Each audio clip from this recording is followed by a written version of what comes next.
Thank you, Joan. And thank you, ladies, for having me this afternoon. It's great to, I'm sorry I can't be there with you personally, but it's great to have the opportunity to talk to you about this very important topic. So, sorry, my mouse is in the way. So just to introduce myself further, as Joan mentioned, I'm part of Beyond Plastics Speakers Bureau.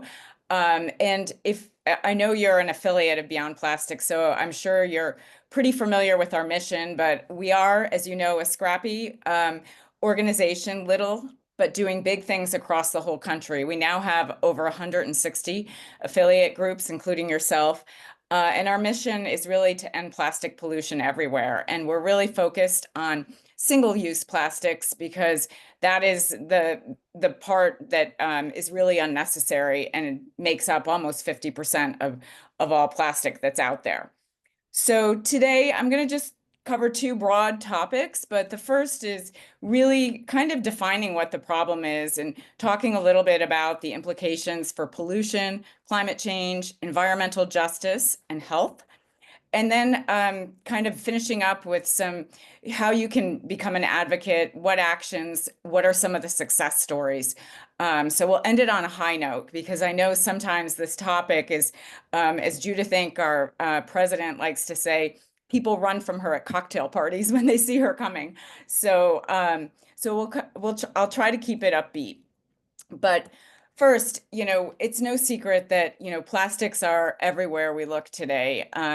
They're in our carpets, they're on the playground, in the toys that children play with, in their cookware. Almost 80% of clothing has some type of plastic in it. They're all over our homes. In New York, this is what our grocery stores look like. Literally shelves and shelves of food that is sometimes unnecessarily packaged up in plastic. We sometimes call these plastic coffins. And this is a fairly recent problem, but since 1950, nearly 10 billion tons of plastic has been produced. And it's one of the most serious environmental crises facing the world today. And we'll talk about how plastic is really center at every stage of its life cycle to the climate problem that we have. And the reality is that in the US, less than 6% of plastic is recycled. So most of the plastic that's ever been produced is still sitting on Earth in some form since it's been produced. And when we look at the population, since 1950, the population has tripled, but our production of plastic has increased by 200-fold. And as I mentioned, it's a fairly recent phenomena, like almost half the plastic has been produced in the last 20 to 25 years. But what's really, to me, upsetting about it is it's on track to triple again by 2060. We're already at a point where it's completely unsustainable. And the thought of it tripling further is really hard to get a handle around. And so most people, some people know, some people don't, but plastic is made from fossil fuels. It's a combination of oil and natural gas and chemicals. And in the US, fracking produces like 99% of the plastics that we see. And what I didn't know before I got into this was plastics contain quite a lot of chemicals. And in fact, over 16,000. And we know that about a quarter of those chemicals are hazardous, meaning they're known carcinogens, and that they have implications that, can affect our health. But what's really scary is about 2/3 of all the chemicals in plastics, we really don't know.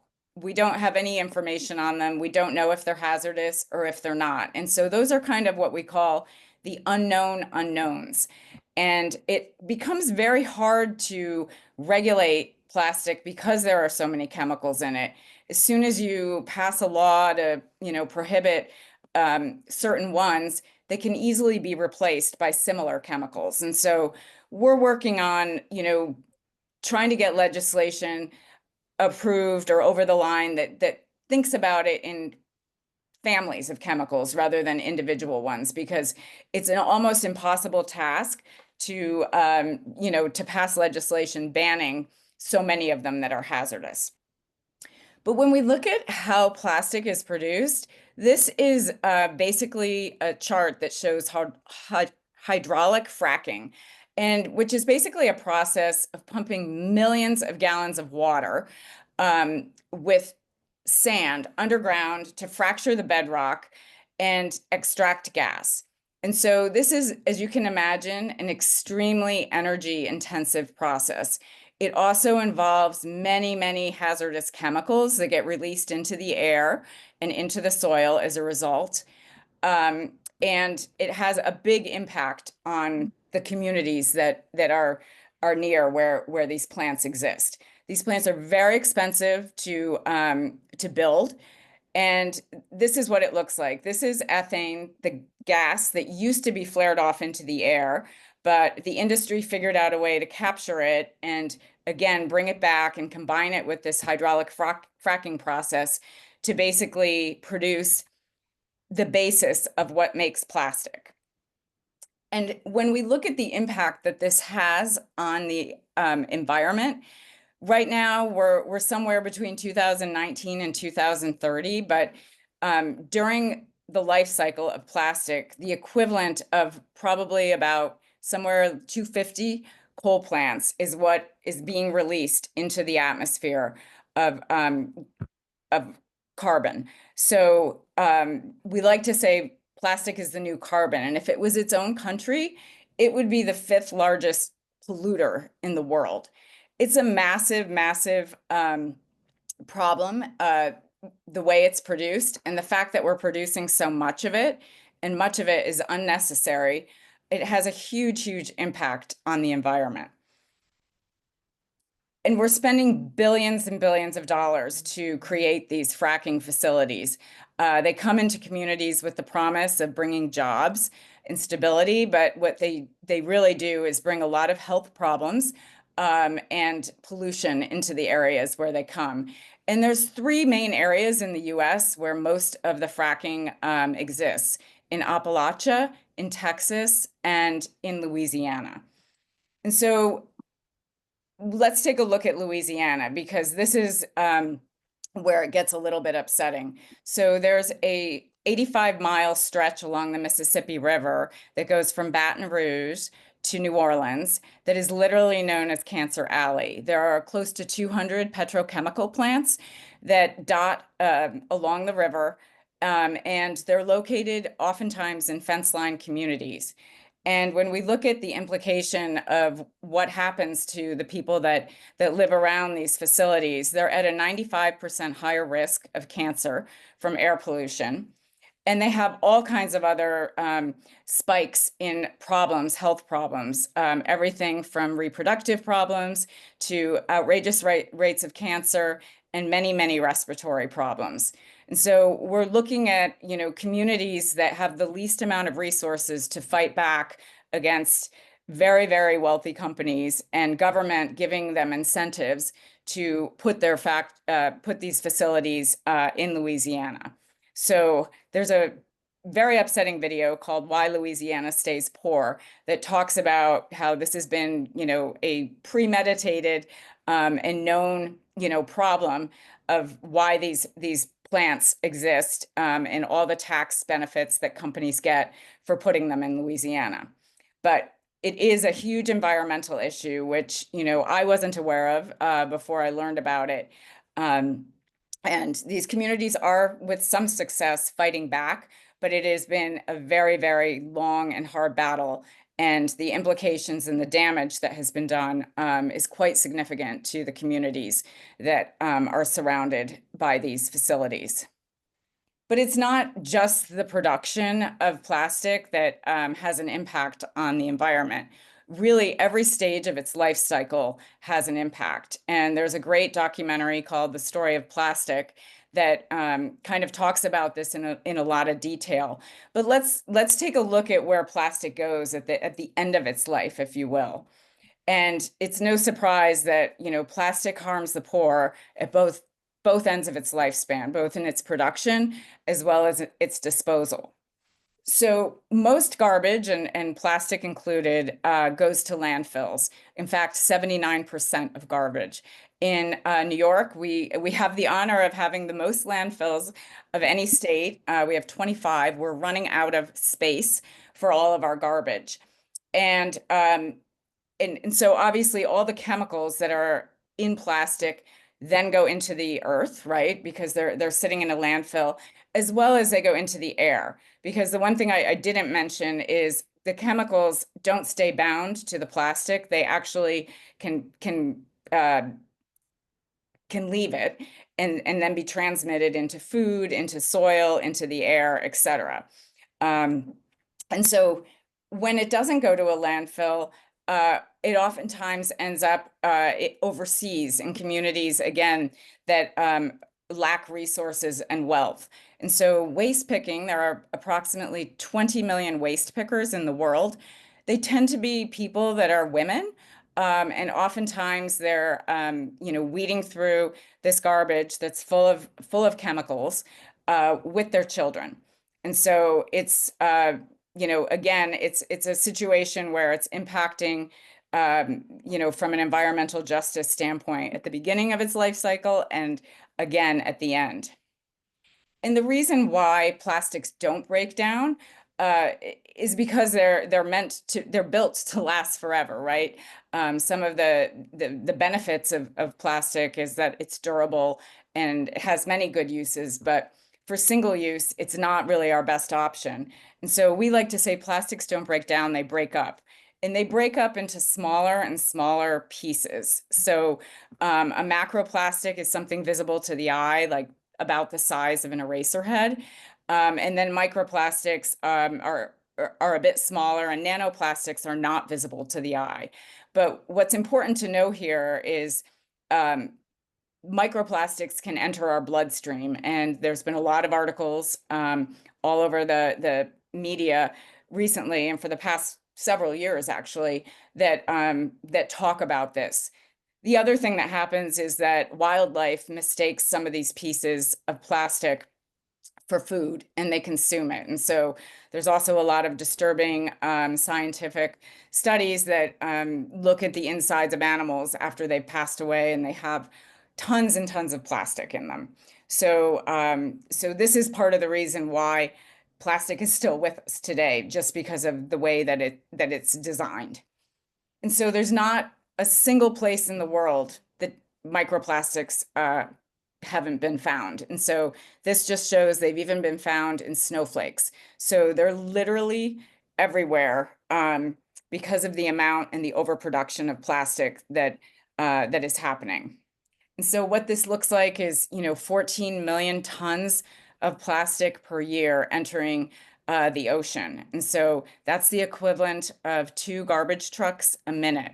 And so there's 5 great garbage patches that sit in the ocean, and the biggest one is the size of the country of France. So this is a lot of plastic that is in the ocean. And again, this leads to the chemicals getting into the water and into the food chain if you eat fish or seafood. And so there's so much plastic that there's more microplastic in the ocean than there are stars in the Milky Way. And there are estimated to be 100 to 400 billion stars in the Milky Way. So there's quite a lot that that is out there. And so some of our habits, like using plastic bags, we're doing that to the tune of 1 million a minute. These don't disintegrate. They are not part of any recycling program. Because they jam up the machines that are used to do the recycling. But, they are one of many drivers that are making, those stats about the microplastic possible. But the industry is very committed to continuing to produce and increase the amount of plastic. So, and it's a bit ironic why. There's kind of 2 big drivers. The first is that renewable energies are becoming much more affordable. And many communities, many countries are trying to shift more toward renewable energy. In the state of Wisconsin last year, they actually surpassed the 50% mark. And so they actually used more renewable energy than traditional. So there's a lot of good reasons why this is happening. The other thing is the increase in electric vehicles. And so when folks are using an electric car, they're obviously not buying oil and gas. And so the industry sees their traditional, means of revenue and the markets starting to decline a little bit, which is why they want to crank the volume up on their plan B, which is to create more plastic. And so this looks like, again, 1 million bottles a minute that we're looking at for plastic water.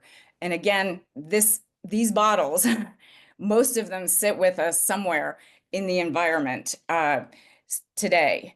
And so that kind of brings me to the point of, even if you don't live near a facility where plastic is produced, with all the environmental hazards that come along with that, you're still not really totally safe, because the way that microplastics enters our body most frequently is through drinking out of plastic bottles. And so that's water bottles, soda bottles, plastic cups, straws, etc.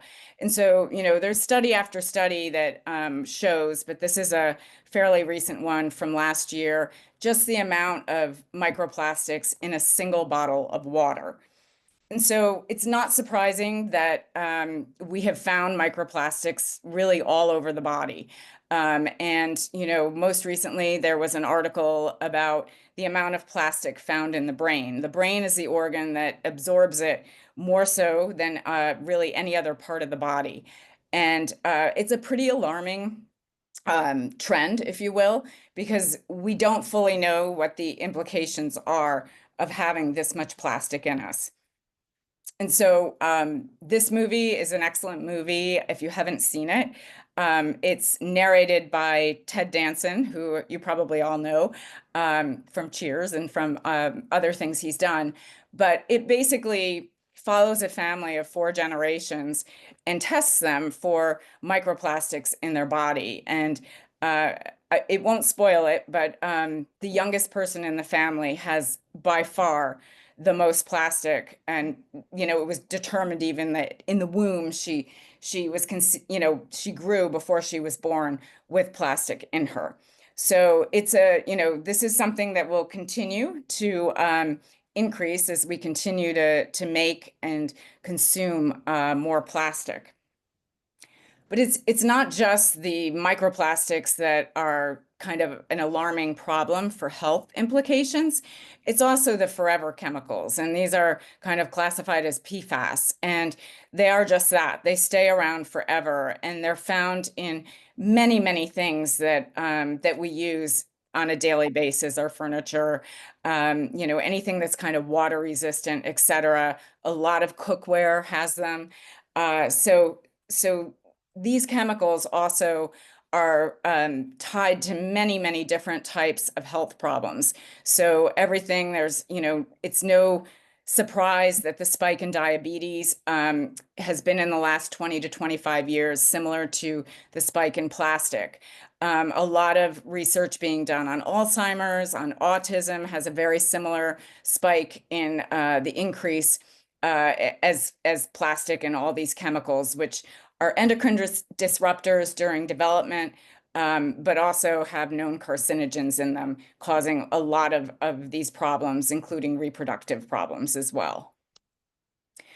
And heat is a facilitator of moving the chemicals into food. So, if you take one thing away from this presentation, I would just say, don't ever microwave anything in plastic. Even if the packaging says it's microwave safe, it's safe for the plastic, but it's not safe for you or for the food.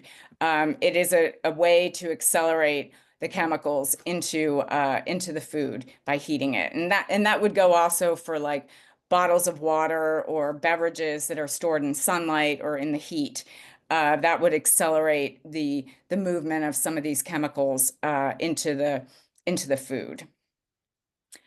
So that's all a little, sad and maybe upsetting, but I want to shift to kind of the second part, which is really what can you do, what's being done, what's working, and what actions can you take if you're so moved to do so. And so, the problem is so big, and none of us asked for it, right? We didn't vote for, please put my fruit in plastic wrap or triple plastic wrap, whatever I'm buying at the grocery store. But this is what is being presented to us. And even if we all do our best to, try to remove plastic from our lives, the problem is so big that at Beyond Plastics, we believe that like legislation needs to be in place to actually make significant change. And so we're focusing on working on initiatives, and we do it from the grassroots roots up, but that actually go to the heart of the problem, which is to produce less plastic because too much of it's being produced. And the good news is really across America, across both political parties, most people actually believe that plastic pollution is a problem. I mean, there's multiple polls out there that show this, and in particular related to single-use plastic.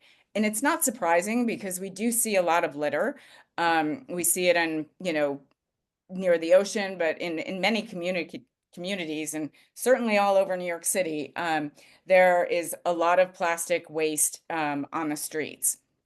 So, just to give a couple of examples, we're working on a really important piece of legislation. It's an EPR bill, which EPR is Extended Producer Responsibility, which is really putting the onus back on the companies like Coca-Cola, Pepsi, Nestle, that produce most of this unnecessary packaging and get them to commit to reducing it over time. And so this started out as a 50% reduction. It's been watered down a little, but it's still significant. And it requires that all the other types of packaging, so paper, glass, metal, um, will be 75% will be recycled.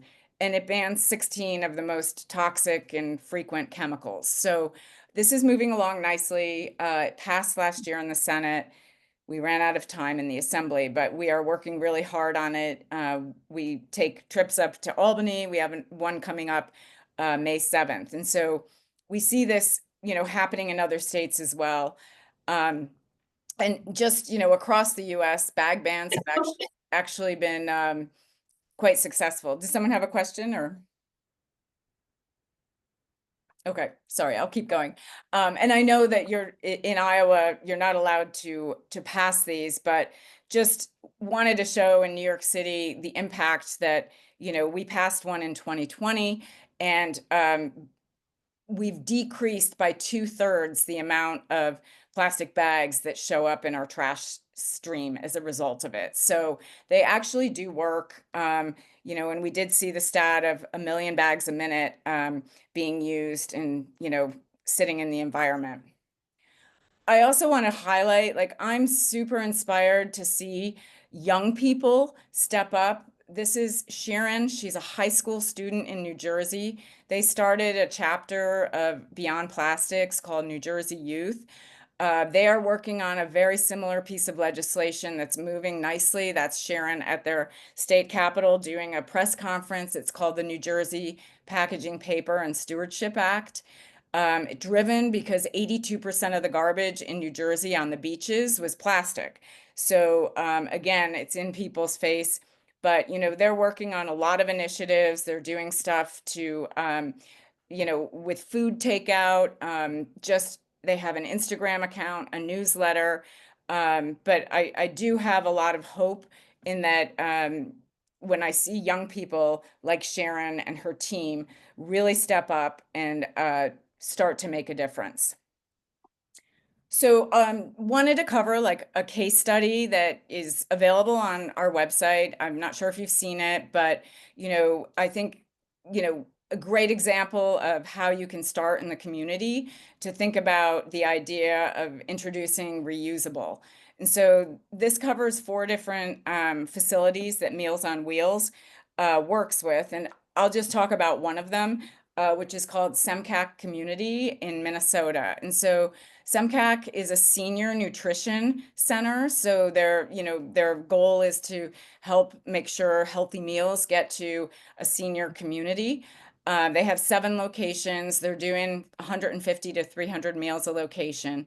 They've been doing this program for 15 years. And so they've invested in 4,000 reusable trays that cost about 16 cents a meal, and they're saving about $5,000 annually, which doesn't sound like a huge amount of money, but think about all the plastic that they're saving from getting tossed out day after day after day. And so when you look at the environmental impacts, that's 10,000 pounds of single-use plastic, and 237 cubic yards of landfill space. So these, individual actions can start to make a difference. Good for the organization, they're saving money, and good for the environment as well. And so I'll just maybe wrap with, some ideas like, how can you personally get involved, or what can you do? And so, I said it's not going to move the needle, but it's still a good idea to think about, always the concept of reducing and reusing. So the US, with 4% of the population, uses 17% of the world's resources. So we're like at a 4x for what we should be. And largely that's driven by our on-the-go lifestyle, our, using all this single-use material. And so there are many products that you can think about using, like coffee pods that are metal, reusable cutlery instead of plastic, Blue Land detergent, which are tablets, they're packaged in metal tins. I gave everyone titanium cutting boards for Christmas so that you're not getting microplastics in your food when you use a plastic board. Many options for bottled water. And my favorite, my sparkling water carbonator, I'm at 450 plastic bottles saved since I bought it, me personally. So these are just a few ideas. And then in Iowa, you also have several options for, going to refill. You can, bring your containers for shampoo and lotion and other products. I have a place called Sustainable Village in New York City that I go to. But there are certainly starting to be more and more of the